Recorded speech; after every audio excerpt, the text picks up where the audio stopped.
Selamat pagi Pak Bujang, apa kabarnya nih? Kelihatannya Bapak terlihat segar nih hari ini. Selamat pagi Bu, kabar saya alhamdulillah baik.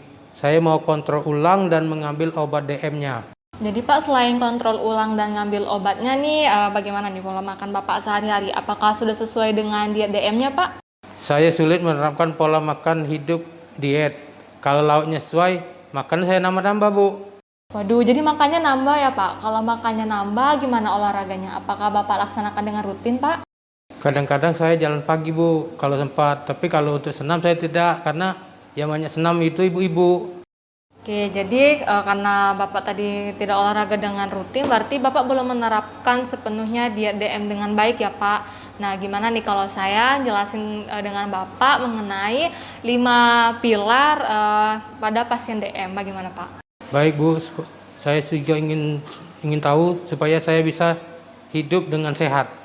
Baik Pak, jadi 5 pilar tentang DM itu yang pertama Bapak mengikuti penyuluhan mengenai DM baik itu di puskesmas atau di klinik Pratama ataupun juga di rumah sakit. Nah selain itu yang kedua Bapak mengatur pola makan secara teratur. Yang ketiga melakukan latihan fisik dan olahraga secara rutin. Nah ini ada 4 prinsip nih Pak, namanya BBTT. BBTT itu baik, benar, teratur, dan terukur. Lalu yang keempat Bapak juga mengkonsumsi obat-obatan secara teratur. Dan yang kelima jangan lupa untuk mengukur kadar gula darah secara rutin. Nah jadi jika Bapak mengikuti 5 pilar itu lalu juga diikuti dengan pola makan yang baik, mudah-mudahan Bapak tercegah dari komplikasi DM.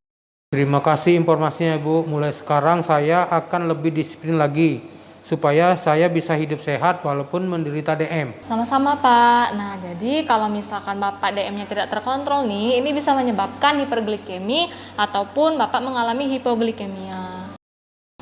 Oke baik Pak, jadi saya lanjutkan ya Pak menjelaskan tentang hipoglikemia tadi. Nah jadi hipoglikemia ini adalah suatu keadaan nih Pak, di mana kadar gula darah Bapak ini di bawah 70 mg per dl atau kurang dari itu. Nah klasifikasi hipoglikemia ini ada 3 Pak. Yang pertama hipoglikemia ringan yang tadi saya sebutkan di bawah 70 mg. Lalu ada namanya hipoglikemia sedang itu di bawah 35 mg. Lalu ada juga hipoglikemia berat Pak, itu di bawah 35 mg per dl. Nah, lalu apa saja nih Pak penyebab dari hipoglikemia ini Pak? Yang pertama ini terjadi jika Bapak minum obat DM-nya itu menggunakan obat insulin disertai makan yang terlalu sedikit. Jadi kadang Bapak suntik obat insulin tapi Bapak takut nih makan terlalu banyak. Lalu yang kedua Bapak juga mengkonsumsi obat anti diabetes ini tidak sesuai dengan petunjuk dokter seperti melebihi dosis yang telah disarankan. Lalu respon obat ini yang tidak sesuai kepada badan Bapak karena Bapak mengkonsumsi obat yang berlebihan. Jadi Pak, hipoglikemia itu ada tanda dan gejalanya nih Pak. Nih saya coba tunjukkan gambarnya ya ke Bapak. Yang pertama itu ada namanya perubahan mood Pak, bisa lihat di sini dari dia senang, lalu tiba-tiba jadi sedih, tiba-tiba marah. Lalu yang kedua dia gemetar Pak, jadi ketika Bapak mengalami hipoglikemia tangan Bapak itu gemetar. Lalu yang ketiga pucat, lalu di sini berkeringat. Padahal Bapak tidak beraktivitas, tapi tiba-tiba badan Bapak berkeringat. Lalu selanjutnya Bapak mengalami pusing. Lalu setelah pusing Bapak mengalami penglihatan kabur. Jika melihat barang-barang itu tidak jelas gitu Pak, seperti buram. Lalu di sini Bapak bisa lihat sakit kepala. Padahal Bapak sedang tidak beraktivitas, lalu tiba-tiba sakit kepala. Di sini bisa dilihat juga sangat lelah. Bapak tidak melakukan banyak aktivitas, tapi Bapak merasa lelah. Lalu di sini juga rasa lapar yang berlebihan. Baik Pak, selanjutnya saya coba jelaskan ke Bapak nih bagaimana mencegah hipoglikemia yang baik.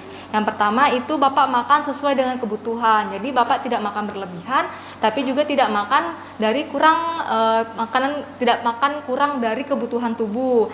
Lalu juga Bapak batasi minum minuman keras atau hindari sama sekali nih minuman keras. Lalu yang ketiga, pantau gula darah Bapak secara teratur. Yang keempat, kenali gejala-gejala hipoglikemia yang muncul seperti yang saya jelaskan tadi. Lalu juga selalu siapkan obat-obatan ataupun makanan pereda gejala hipoglikemia.